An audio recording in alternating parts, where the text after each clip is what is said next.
But we will go ahead and get this town hall kicked off. I know that a few other people are filing in still, but welcome to the Bunker Labs Town Hall. I'm Liz Marion, the Digital Community Manager, and I want to welcome all of you.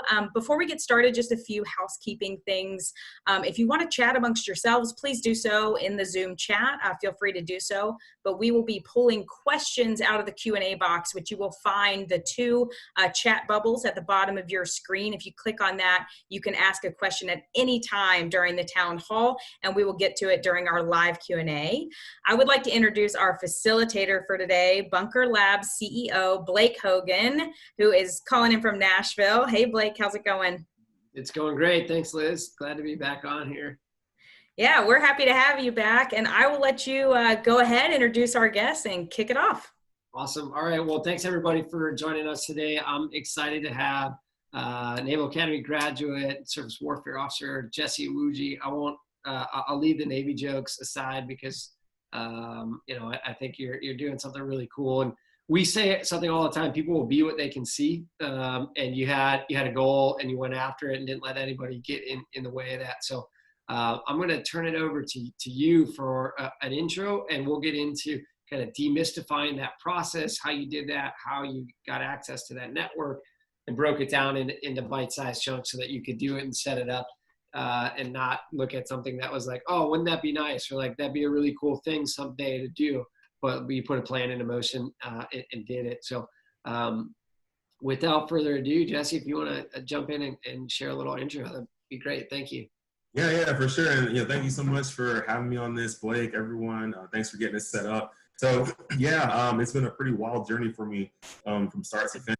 I originally am from Dallas, Texas. Both of my parents are from Nigeria. They immigrated over to the U.S. with the whole idea of having this big American dream where they could provide this opportunity for their kids to eventually, grow up in a great country, be able to have opportunities to succeed in life. And that's what they aim for. So grew up in Texas. Everyone knows high school football in Texas is huge. So I had this big goal to go off to college and play college football. And while growing up, I really wasn't that great at football. But I knew that if I worked really hard and I put a lot of effort towards getting better, that I was eventually going to surpass the people who were better than me, who would make fun of me all the time, saying that I wasn't good. And that's what I did. And eventually, the Naval Academy started recruiting me. And I looked at the opportunity as one to be able to go off to a great university where I can get a great education. I can play football for a great team. And then when I graduate, be able to serve as an officer in the United States Navy. So it was just a win in all three different ways. And for me, I was just like, I got to go there. So went to Naval Academy, played there all 4 years, got to beat Army and Air Force all 4 years, played against Notre Dame, beat them twice.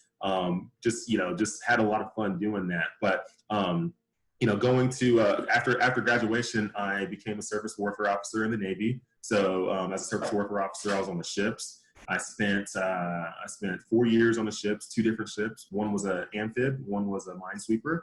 Went on deployments with both of those ships. And during my off time when I was back home in San Diego, what I would do was during my free time, I would head to different local tracks with my personal car and do track days and stuff because I was really developing this passion towards cars and racing.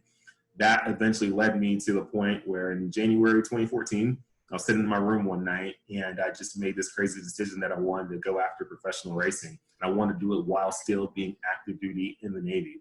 So I took my whiteboard off my wall. I wrote on that whiteboard and I pretty much wrote that I will become a professional race car driver. And it was like taking that vision out of my head, writing it down, and basically getting that journey started.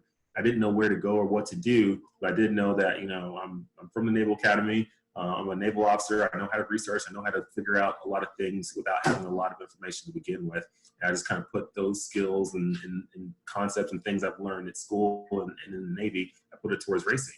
And it allowed me to basically, long story short, work my way from racing low-level stuff in 2015 all the way now to where I'm racing on the national stage in NASCAR in a NASCAR truck series. And we'll probably jump into more details over this whole Zoom meeting. But it's been a really fun journey so far. I'm still in the Navy. I'm not active duty anymore. I'm in the reserves now, but I'm still serving and I plan on serving until my 20-year point.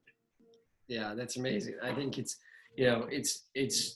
it's an inspiring story in a lot of ways to see, that your parents came here and you had this like goal set to be able to do that and play football and to go to a great school and to do that and had the fortitude to stick to it and do it.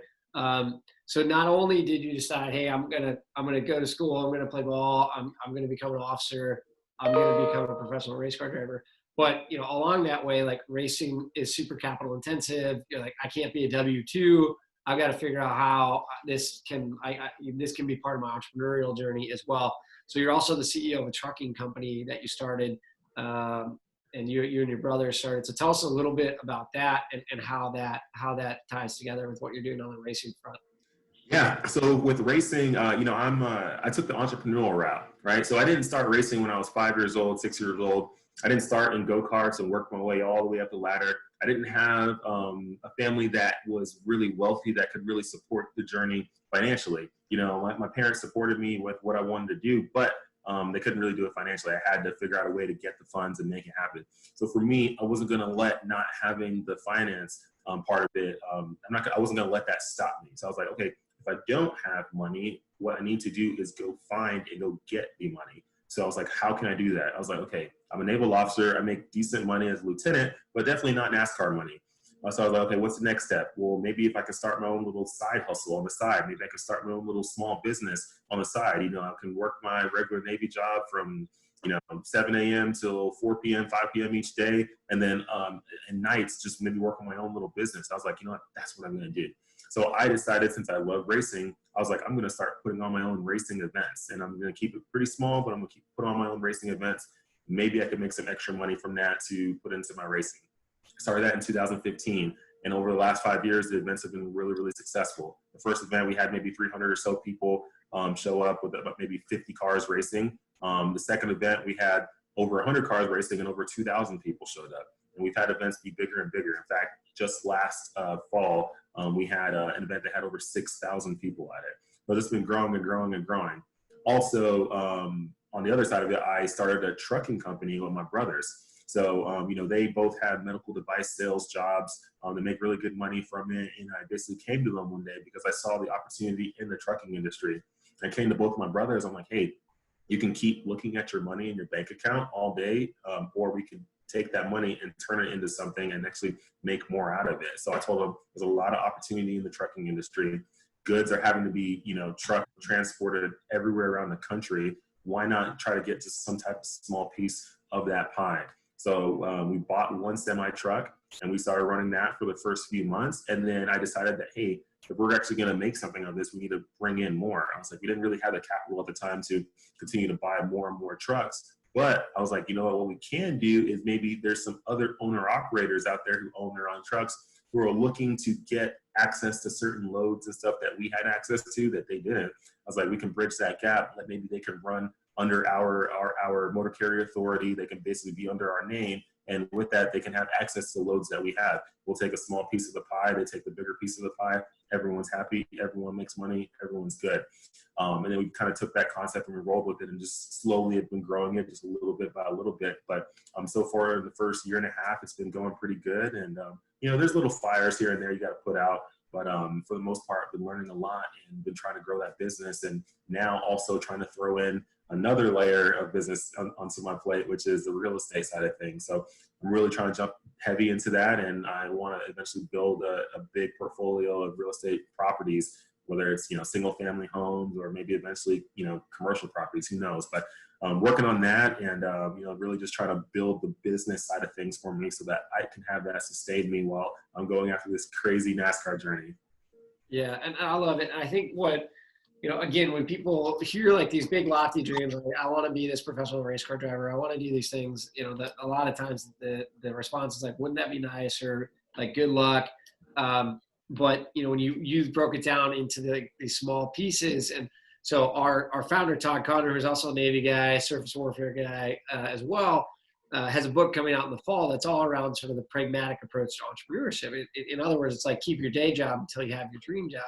And I think people are looking at this right now in a world that is constantly changing, whether it's specific to COVID, whether it's specific to the social unrest, whether it's your own just personal situation, we're sort of presented with these challenges and opportunities. Like, how do we respond, and like, how do I want to design the life that I want to live, and design the impact that I want to have.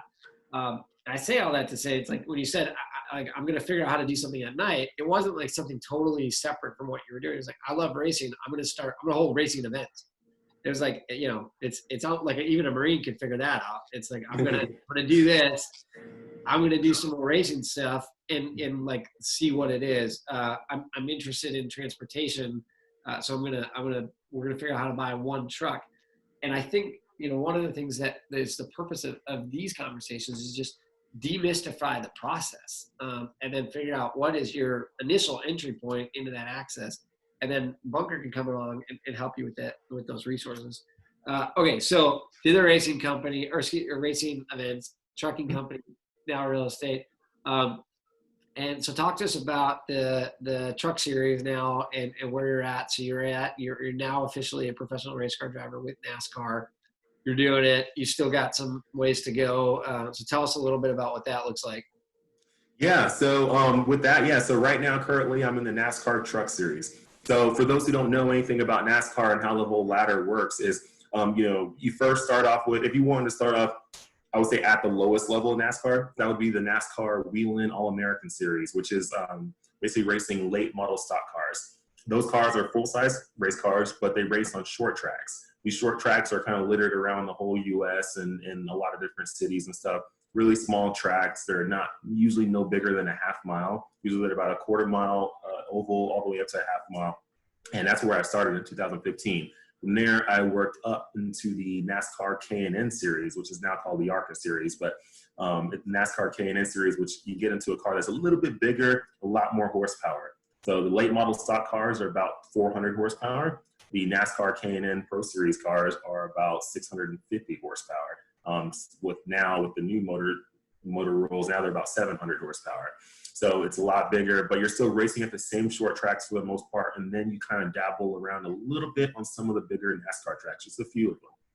From there, after that, which was 2016, 2017, moving up, I wanted to basically make my move into the National Series of NASCAR.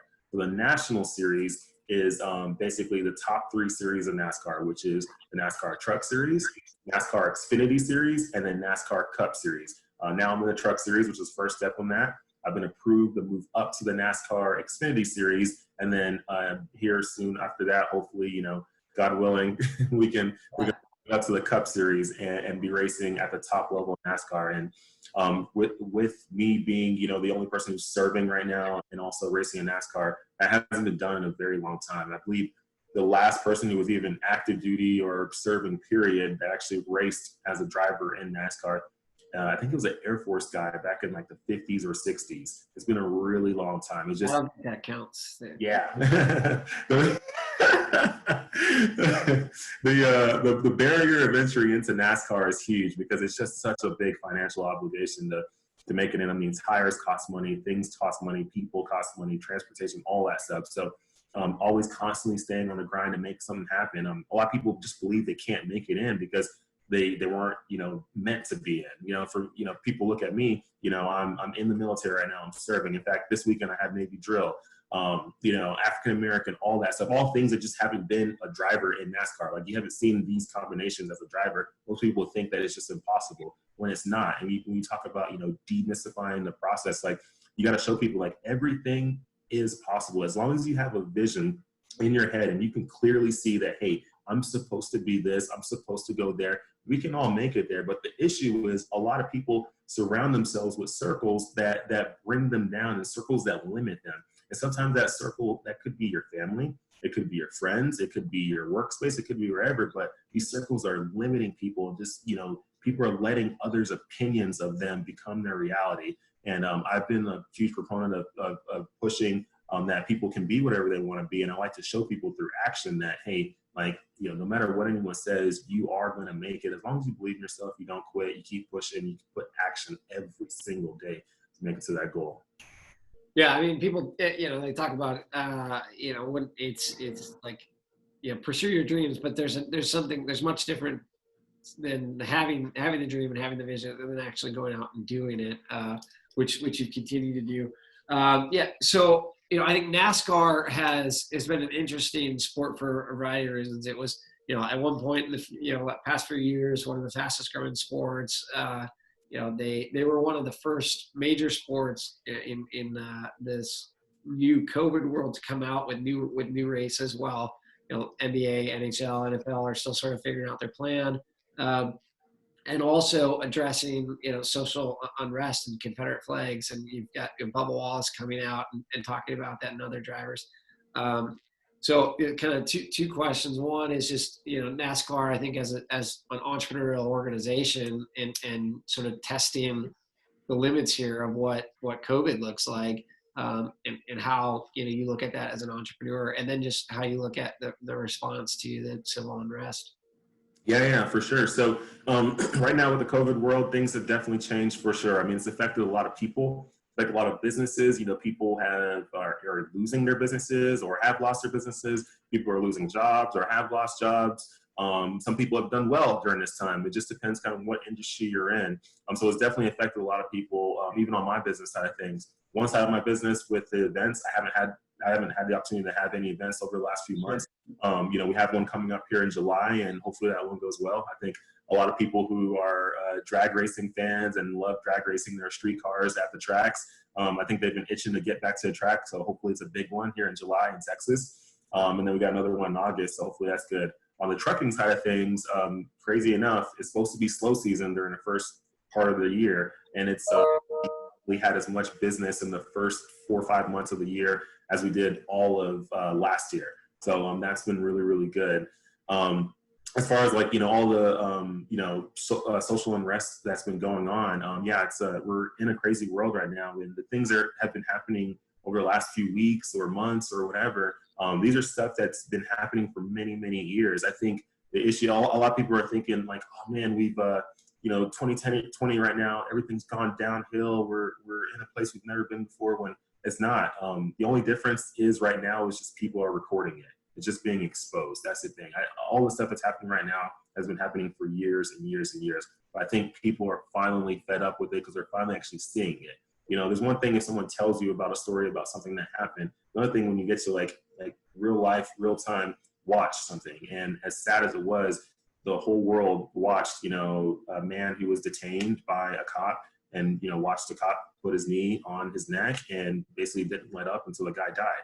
And it wasn't a minute, it wasn't 2 minutes, it wasn't 3, it was a pretty long time.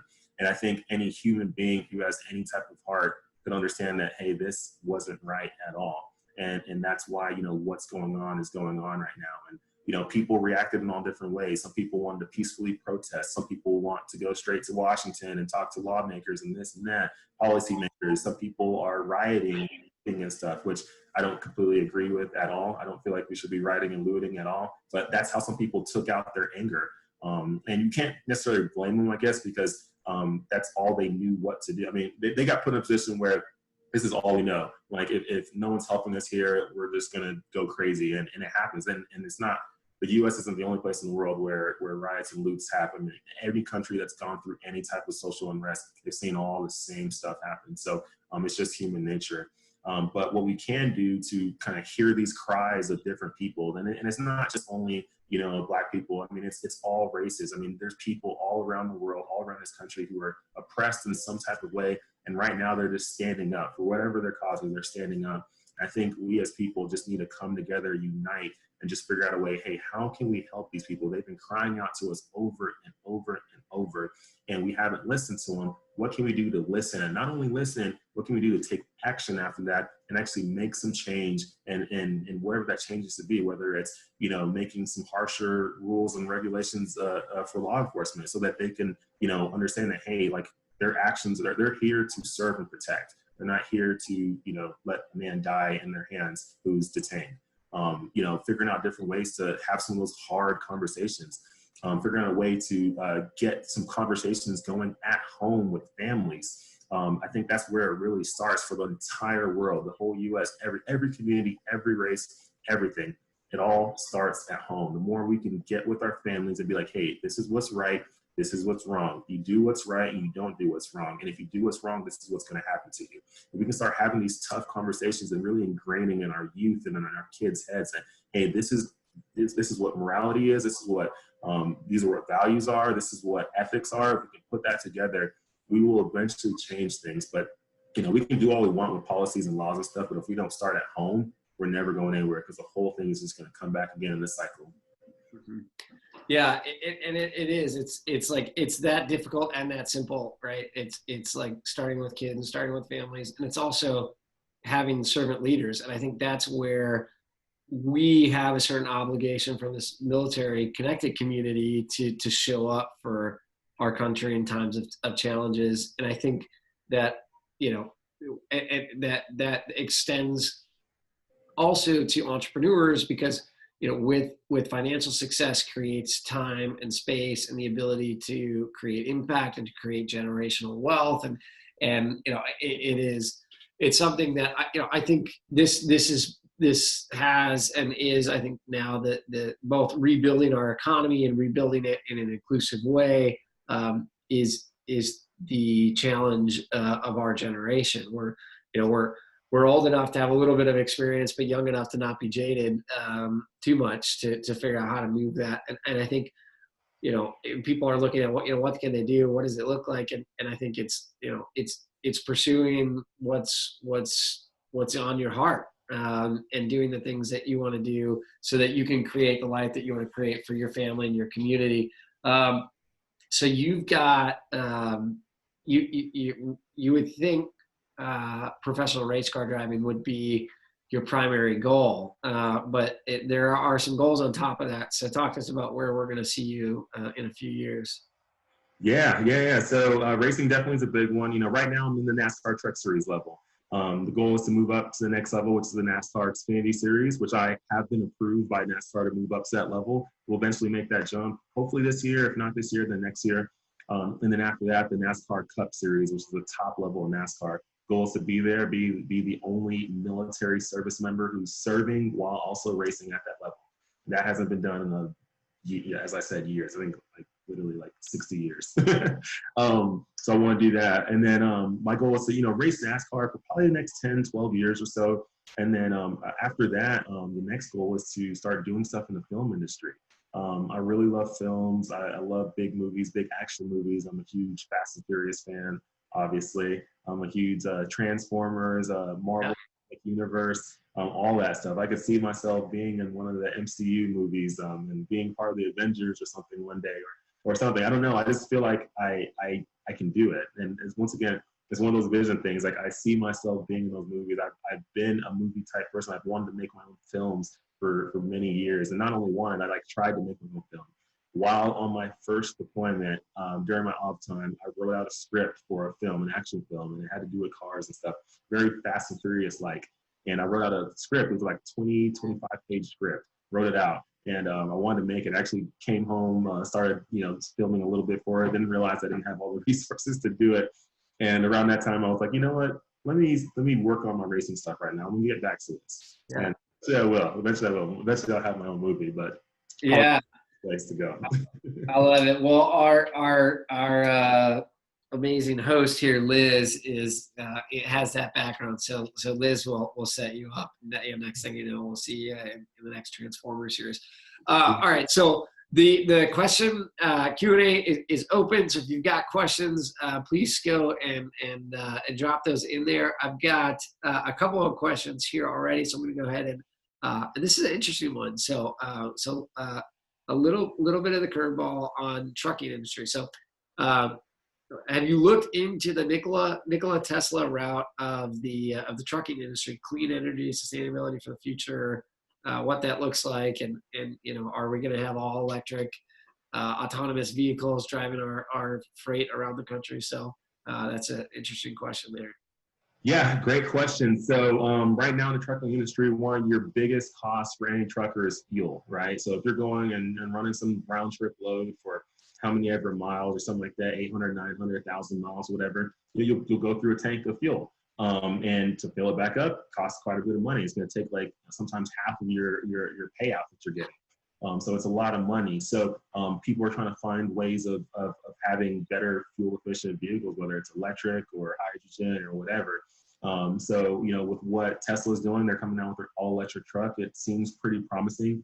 Beautiful truck, a lot of great options on it. It could drive itself. You just have to recharge it, and supposedly they're going to make it in a way where you can recharge pretty quick, and it can have a pretty good range. I believe 500 miles or so or longer. I think maybe they extend this to 600 miles, which is great. That's usually, you know, that's something you would do basically within your whole 10, 11, 12-hour shift that you do each day before you have to do your 10-hour reset. So having something like that would be huge, I think, with what Nikola is doing. I think they have some great stuff going on right now, and they're going to be a company that's going to come on the scene, definitely disrupt for sure. I believe Europe is kind of the first place they're really trying to hit, and then eventually they'll make their way in the U.S. But yeah, it's interesting, and I have to from there figure out what I need to do to make sure I jump on the trend quick. Luckily, right now, you know, we don't own a lot of trucks. We really just own one. We just have a bunch of owner operators that run with us. So I don't have a lot of overhead on that end. I purposely didn't want to buy a lot of trucks because I knew that there was going to be a shift. That shift could be happening in a year or two from now, maybe 5 years. I don't know. I just don't want to be the one with like, you know, 1,000 diesel trucks and all of a sudden be like, oh, no one's using diesel anymore. Right. Switch over. I don't want to be that guy. So I'm just kind of waiting to see where everything's going to go, how it's going to shift, and what I need to do to make sure I jump in front of it and take full advantage of it. But yeah, there's a lot of changes happening right now in the trucking industry. And eventually we're going to get to the point where we don't have drivers. I don't know if anyone in the crowd right now is part of the trucking industry, but drivers can be a little difficult to work with. Some of them, you know, some of them are really, really good, very honest. Some of them are very much, you know, they can do their own thing. You don't need to bother them. You don't got to tell them anything to do. They know what to do, when to be there, all the stuff. There's some other drivers that need a lot of babying. And there's some drivers who will cost you a lot of money because these trucks are not cheap. And if one of them goes and crashes it because of negligence, it's costly. It's very, very costly. So having a self-driving truck, maybe that's not a bad idea because that could save you a lot of cost. The only sucky part of that is, you know, all the drivers who are out there who are driving to make a living, what are they going to do? Well, we got to adapt and overcome. At the end of the day, when, you know, people stopped using landlines and were mainly sticking to cell phones, you know, people in that landline industry had to find some way to adapt. When people, you know, stopped using typewriters and started going to computers and, you know, laptops and all that stuff, people had to find a way to adapt. So if you don't learn how to adapt, then you'll never overcome. Yeah, it's an interesting question because you got to figure out you know what makes sense at the right time and make that bet, and you're you know trying to hedge your bet so that you can take, you know, the appropriate amount of risk without being too exposed. So, you know, Elon Musk, if you're listening here, you've got an opportunity to sponsor a NASCAR driver and Cybertruck for the truck series. Cybertruck trucks. I mean, the story writes itself. You're on Twitter all the time. Look them up. What's your Twitter handle? For me, it's my name right here. I make it easy. All my social media handles that you see right there. Hopefully, I'm pointing at it. Jesse. So let's type in JESSE_IWUJI on Instagram, Twitter, Snapchat, Twitch, whatever you name it. I'm on them all. All right. So we're gonna put that out into the universe for Elon Musk. Okay. I think 2 or 3 years ago, I made some like April Fool's joke about Microsoft. And I made this little fake article because there's this website where you can do prank articles, and the headlines of the article, because people only read headlines, they don't actually go in the article. Sure.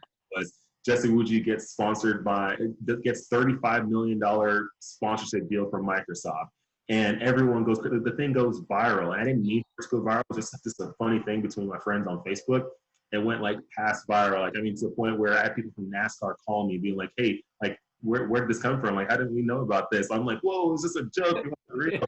But by putting out this big sponsorship deal prank thing and putting that out in the universe, 2 weeks later, I got some type of sponsorship deal with a company that we worked with back in 2017 that covered the rest of my season, you know? So just putting it out in the universe, sometimes you never know. Right. Well, Microsoft, call them back. I mean, come on. I know, right? So we've got 2 really good questions I want to hit here. So what's the hardest part about balancing NASCAR and running your own business? Yeah, so balancing it, we all have to remember there's 24 hours in a day, right? A lot of us like to say that we're really busy and that we don't have time for something.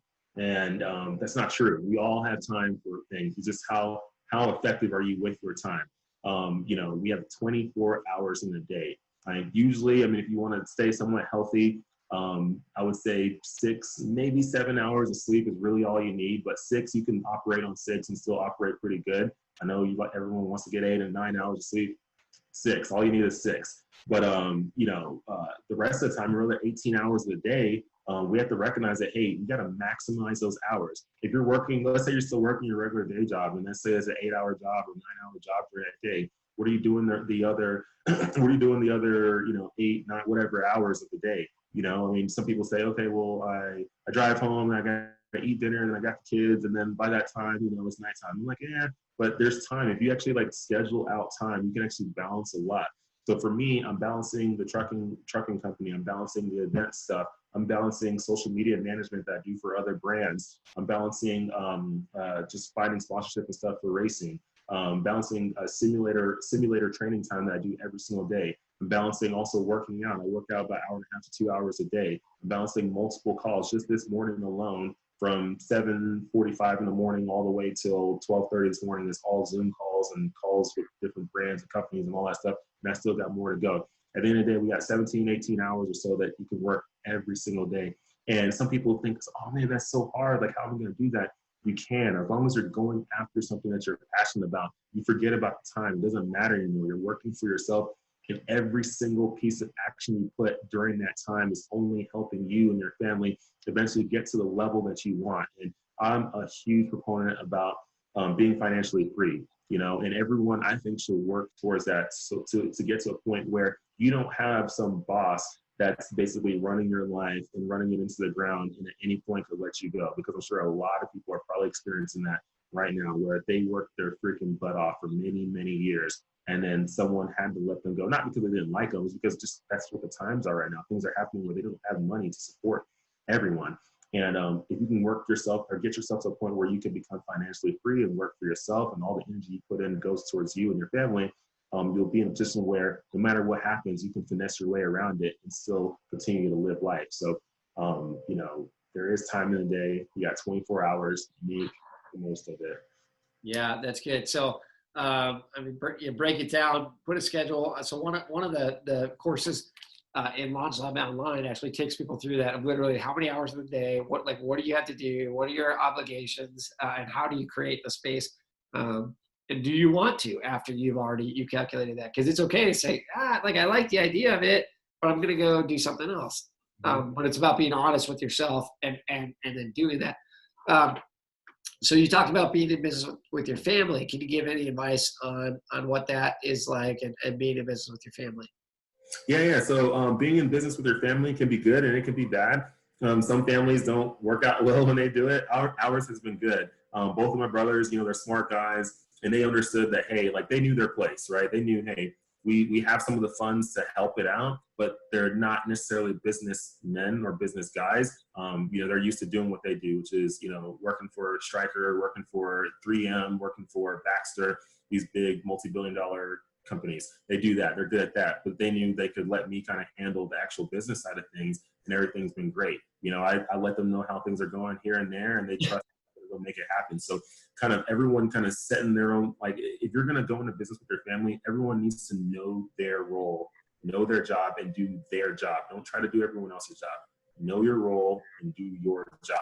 That's how you make it work with family. Because if not, then people are running around doing whatever they want. And some people think they run this and they run that. Next thing you know, things get confusing. Next thing you know, you're having to fire your brother or your mom or something like that from the business. You don't want to get into those situations. We never had any issues of us headbutting or nothing. At the end of the day, we all understand, they know their role. I know my role. I do my role. They do theirs. That's it. There's no crossing lines at all. Yeah, and I think part of that is just the ability to have difficult conversations up front. Because you're in the honeymoon phase, and somebody's interested in your baby, and they're going to help you out. So you try to be nice about it. You're like, well, I don't want to rock the boat. But you've got to have the tough questions, and then get it on paper and have a plan to it and hold yourselves accountable to it. because partnerships are tough, period. But partnerships with your family can be even more difficult because those lines blur. But if you take the time to identify those lines, you can avoid that. So we're at the 30-minute mark. We've got about 10 minutes or so. So we've got a question here around sort of the mindset. So what are kind of the mindset tools and tricks that you're using for your military experience as an entrepreneur, and then as a NASCAR competitor? Yep. So the main difference in mindset from people who are super successful and people who aren't where they want to be is there's people who basically believe that they can, and there's people who believe that they can't. And both of them are usually right? So it's all how you set your mindset. People like to think sometimes, hey, because you'll see all these YouTube videos out there and different things online where 5 steps to success, 5 steps to making $1 million, 5 steps to this. At the end of the day, those are all steps, and maybe some of those steps work. But at the end of the day, the only thing that will truly help you get to where you want to go is setting your mind in the right place. You have to get your mind into a place where you can fully, insanely believe that whatever that vision is will come true no matter what. You have to be the one that once you start walking through this very, very dark tunnel, because it's going to be very dark, you have to be the one to understand that, hey, I know it's pitch black in here. I know I can't see anything, but I fully, insanely, and obsessively believe that there is light. There actually is light. And what happens is a lot of people, they start on the outside of the tunnel and they see a lot and they see a lot of potential and they know, hey, there's a tunnel and it goes, I'm sure I can get to the end. Then they get into the tunnel and then it's dark. And they're like, oh my God, like maybe I could walk a few more steps. But they keep walking and walking and walking, and it might take a month, a year, 2 years, 10 years, and they don't see any light, and they all might be think, okay, that means maybe this is not for me. Once you're in the tunnel has to have an opening at the end. There has to be a way to get to the end.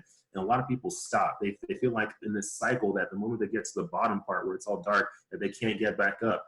No, that's not life. And you see during the day, it becomes day and then it becomes night. And at the darkest point of the night, the sun rises. So just understand that you have to go through this dark tunnel. You cannot be the type of person who quits when things get scary. When you get punched in the face, when you get kicked, when you get hit, when you get beat down, when bad things happen, it's only a setup for a phenomenal comeback. Setbacks are setups for phenomenal comebacks.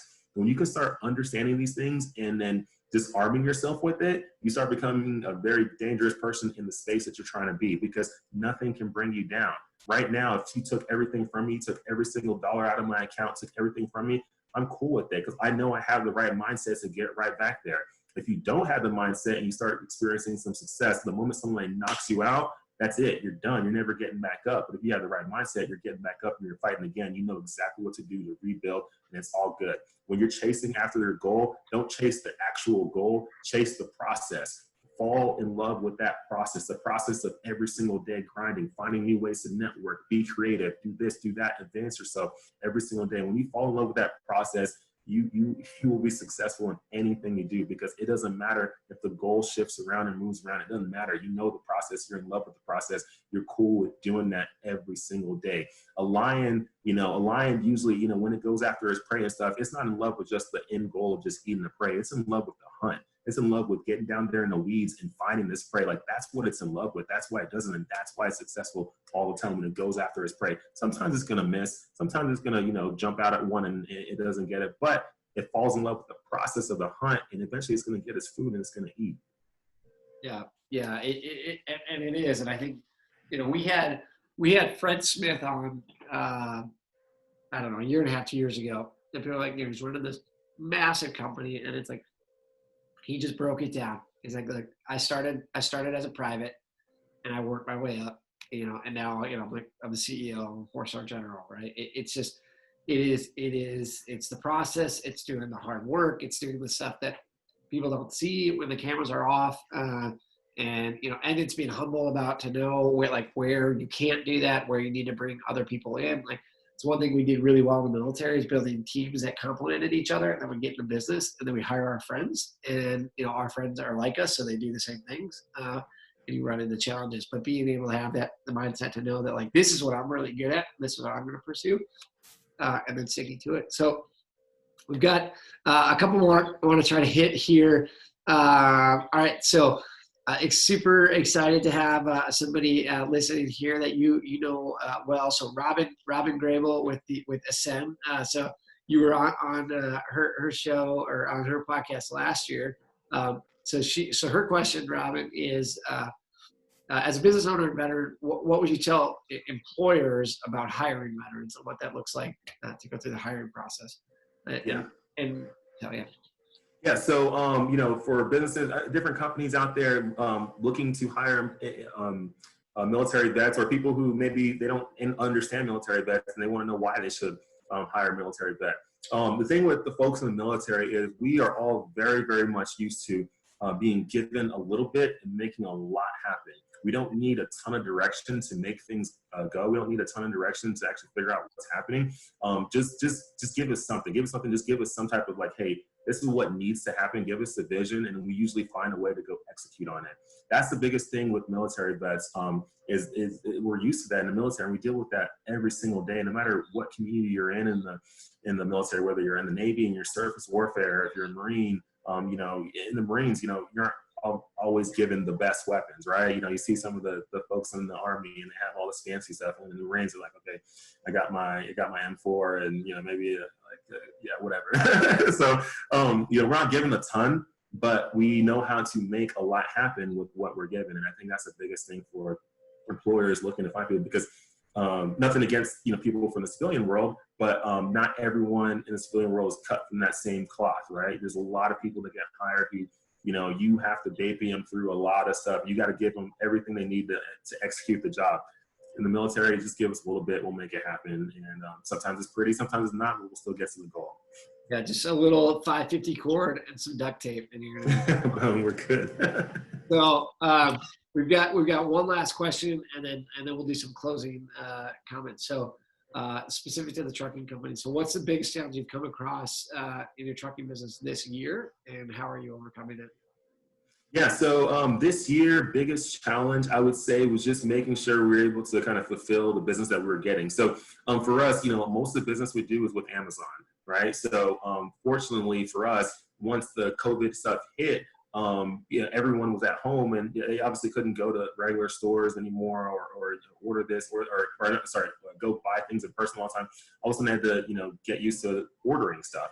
Well, a lot of people turn to Amazon, and I believe in the U.S., like 30% of the population ordered stuff online for the first time ever, whether it was food or different goods, whatever they ordered. And a lot of people went to Amazon because you can get it fairly quick. Well, because of that, what was supposed to be our slow season between February, March, April, maybe May, ended up being just like holiday season. It was huge.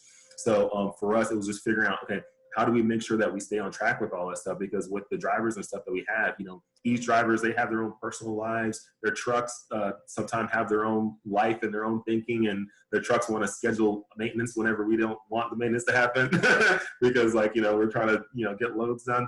So trying to balance that and balance the scheduling so that we're not missing loads and stuff like that, because Amazon takes everything really, really serious. And for their loads, if you have to cancel a load or if you're late for loads or whatever, it hurts your performance score. So I've been balancing, trying to keep that performance score high so that our ranking, it stays high. When our ranking stays high, we get more and more business. So that's been the kind of the balance right there every single day. When the driver has an issue with their truck, maybe it's not turning on that morning or this and that, I'm having to finesse everything to make sure that we pull somebody else in, we get that load taken care of. Maybe we take a hit on maybe one of the first legs being late or something like that, but we try to figure out some way to keep on balancing that. So that's kind of been the balancing act, something that I wasn't expecting. I was expecting a slow first part of the year. Next thing you know, it's holiday season again for us. So we're just scrambling around, just trying to make things happen. But it's been good so far. We've been making it work, and we maintain a really high performance score with Amazon.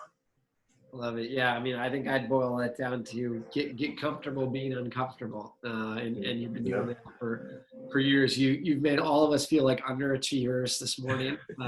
So everybody's going to go out and set their COVID resolutions on how. Get a whiteboard and write just 3 main goals on there, and don't just randomly make up stuff. We all have a vision in our head, or multiple visions of where we see ourselves being. Whatever that is, put that on the whiteboard. Don't just sit there and be like, oh, what do I just want to make up today? Because I could sit here and just be like, you know, I'm going to be an astronaut. That was never a vision of mine, you know, so that will never happen. But if it's a vision, take it out of your head, write it down, and then every single day from here on, it's a challenge to everyone watching this.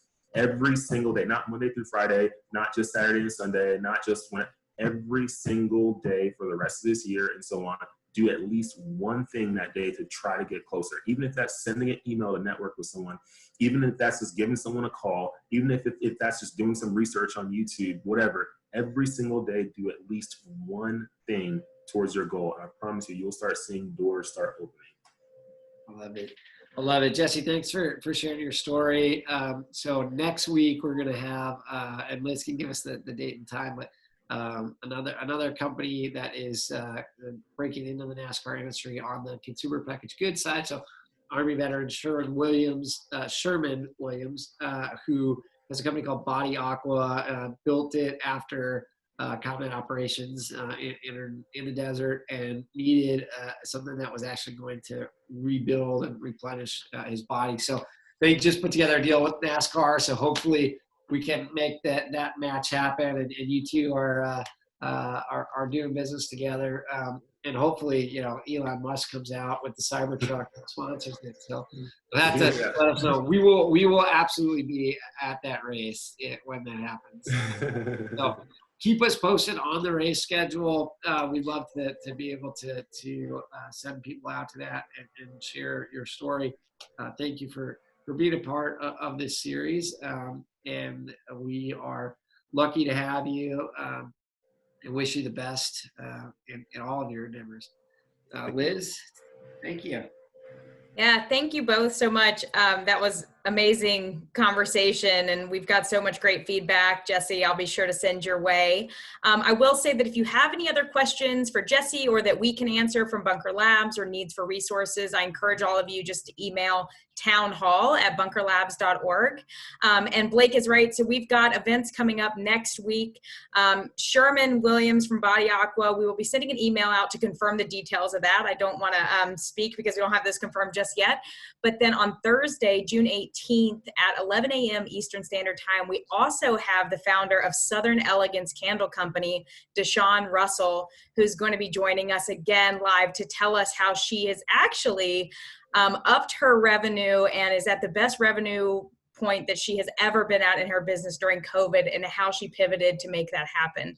So very excited about that. And she's going to be talking about resilience. So this feeds directly into that conversation as well. But Jesse, Blake, thank you so much for that conversation, for joining us again. Feel free to email townhall@bunkerlabs.org with any questions, comments, concerns, or needs for resources. All right. Thank you all. All right. And the next one we're doing in your racing simulator. Yeah. Yes. Okay. Send some emails so we encourage Jesse to do that in the simulator happening. Yeah. All right. At the least, we'll put it in the picture of the wrap up. So. Yeah, right. Yeah. All right. All right. Thank you all. Yeah, thank you.